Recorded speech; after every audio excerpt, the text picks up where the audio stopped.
Assalamualaikum viewers, hope all of you are fine. I welcome all of you to the lesson number 3 of class 11th English book. Chinar-l first, that is a poem written by William Wordsworth. The title of the poem is The Daffodils. The Daffodils by William Wordsworth. William Wordsworth is considered as one of the greatest romantic poets in English literature. Romantic poet is a poet who depicts romanticism in his poetry, who glorifies romanticism in his poetry. The words romantic and romanticism, these are interrelated words, and both these words can be related to their root word, that is romance. Romanticism, was a literary movement that began in the later part of the 18th century. This movement originated in response to the Industrial Revolution. Industrial Revolution first took place in European countries like France, Germany, England. Industrial Revolution was characterized by revolutionary changes in the societies, in the ways of living.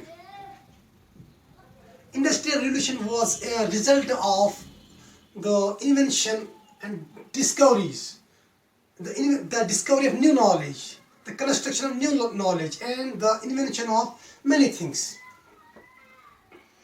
Industrial Revolution was thought as a result of empiricism. It was thought as a result of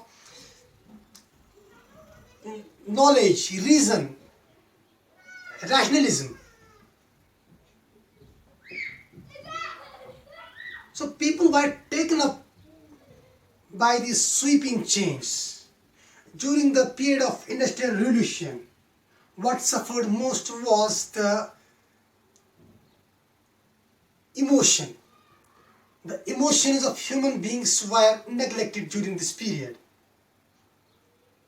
All focus was shifted towards logic, towards reasoning, new knowledge, modernity, scientific knowledge. The inner aspect of human beings, the emotions, the inner feelings of persons were neglected during this period. In societies as well as in all the domains of life, be that literature, be that arts, painting, or any other thing.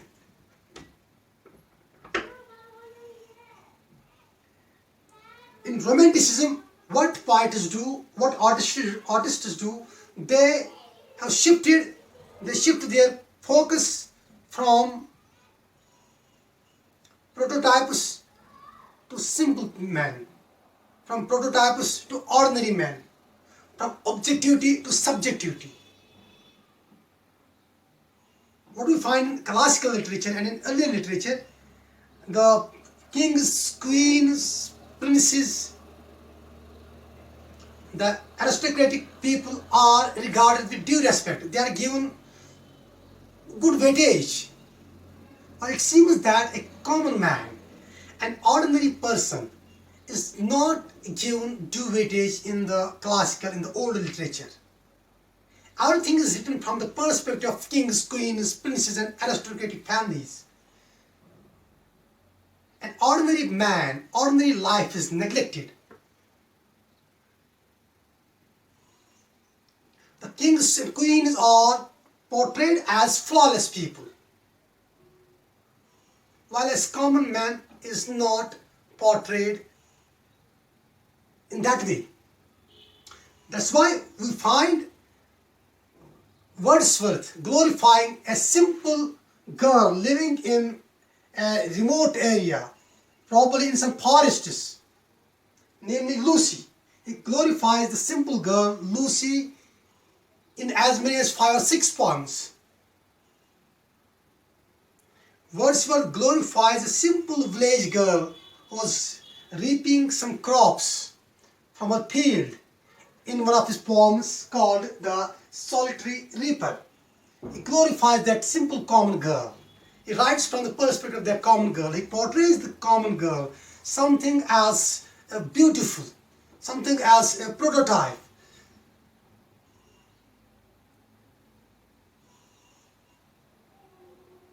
So what I mean to say is that in romanticism, the focus was shifted from objectivity to subjectivity, from society, from social groups to individuals.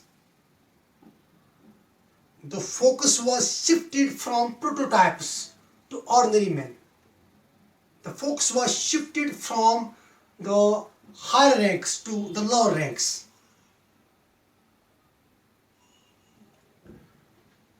Wordsworth is also known as a pantheist. Pantheist is a person who follows pantheism. Pantheism is that doctrine, is that religion, that philosophy which depicts universe as a manifestation of God. That philosophy is jealous, which depicts, which glorifies which glorifies nature, universe, all the constituents of nature as God. Pantheists worship nature. They say nature is everything. Nature is their religion. Nature is their God. They say nature is highly intelligent. Nature is genius. There is no God outside the nature. Nature itself is a God. Wordsworth is also known as a pantheist because he has glorified nature in his poetry. The poem that we are going to read today is the Daffodils. The daffodil is a flower. Daffodil is a flower. The poem is titled after the same flower, the daffodil. The poem was first given the title, I wandered lonely as a cloud. That is the first line of the poem. The first line of the poem was also selected as its title. But later on, the title of the poem was changed to the Daffodils because it was suggested by many people like Francis Palgrave.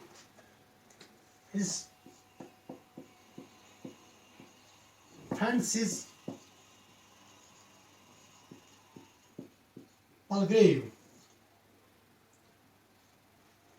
He suggested that the first line, I wandered lonely as a cloud, it has a negative meaning, while as the poet becomes happy at the end of the poem.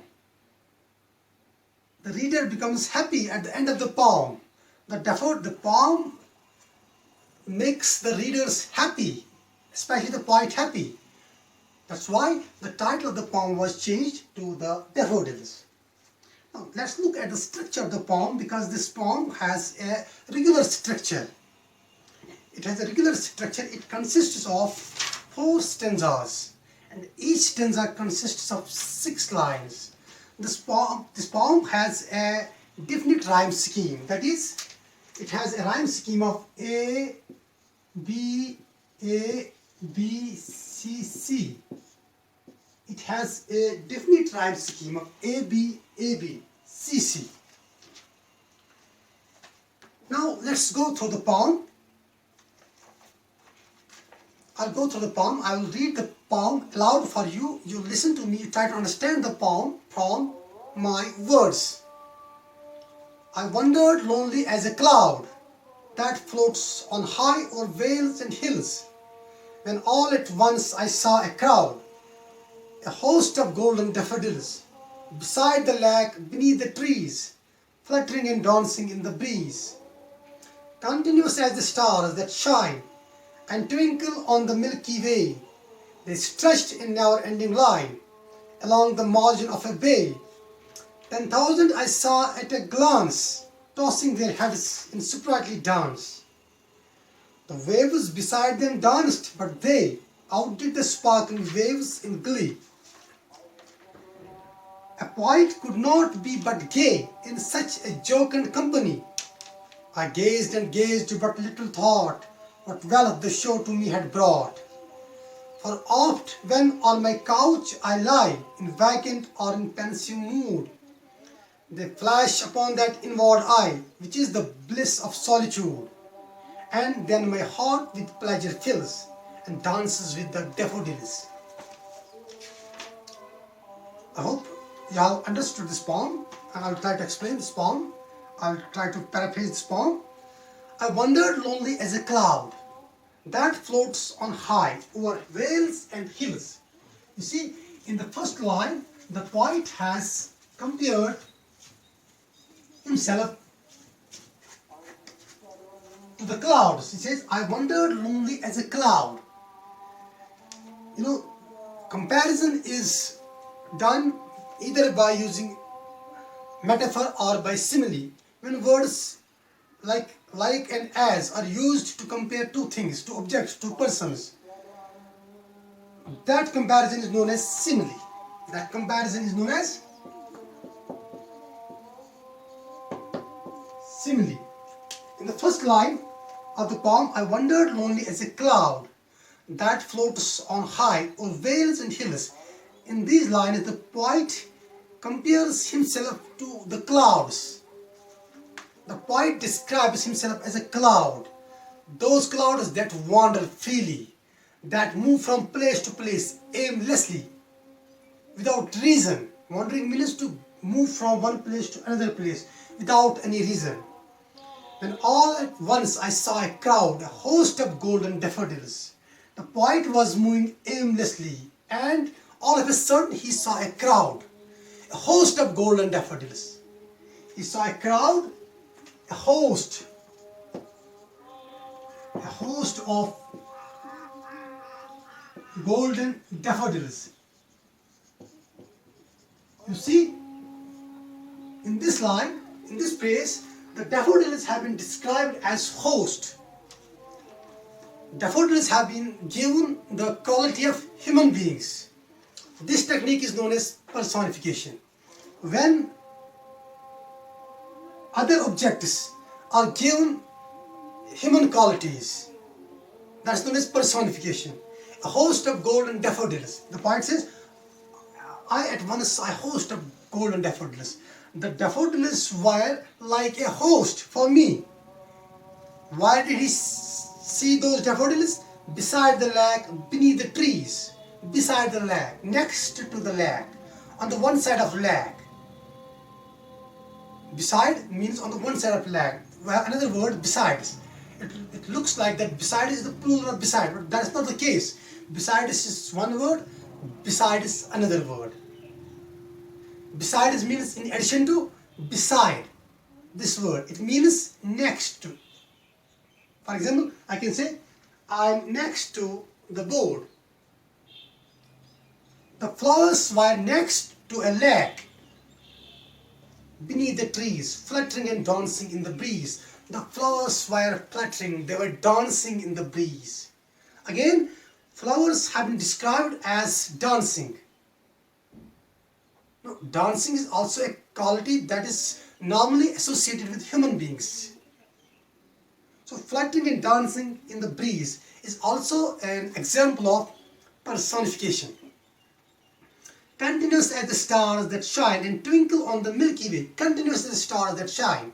That means the flowers were continuous. They spread in a huge area. They were continuous as the stars that shine. That means here the flowers have been compared to the stars. As the stars shine, flowers have also been described as shining. As the stars are infinite, flowers have also been described as infinite. The word as has been used in this comparison, so it is another example of simile. They stretched in never-ending line along the margin of a bay. 10,000 I saw at a glance, tossing their heads in sprightly dance.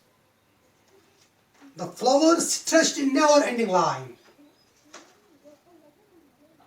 The flowers were seen in a never-ending line. There was no end to those flowers. along the margin of the bay. I saw 10,000 flowers. I saw 10,000 flowers at a glance, at a single glance. That means I saw many flowers. They're tossing their heads in sprightly dance. All the flowers were tossing their heads. They were dancing. They were happily, merrily dancing. Again, this is an example of personification. The waves beside them danced, but they outdid the sparkling waves in glee. On the one side, there were flowers. On the other side, there were waves in the lake. The flowers were dancing. The waves in the lake were also dancing. But the flowers danced in a much better way than the waves, because flowers were dancing and they were happy. Flowers gave the expression of being happy, while the waves were not looking so happy as the flowers were. A poet could not be but gay in such a jocund company. I gazed and gazed, but little thought what wealth the show to me had brought. When a person sees, or when a poet sees such a beautiful scenery of flowers, such a beautiful scenery of nature, a person is bound to be happy. So the poet was also happy. He kept gazing. He didn't think about the spot. He kept gazing. He felt happiness. He switched off his mind. He enjoyed the scene. For oft when on my couch I lie, in vacant or in pensive mood, they flash upon that inward eye, which is the bliss of solitude.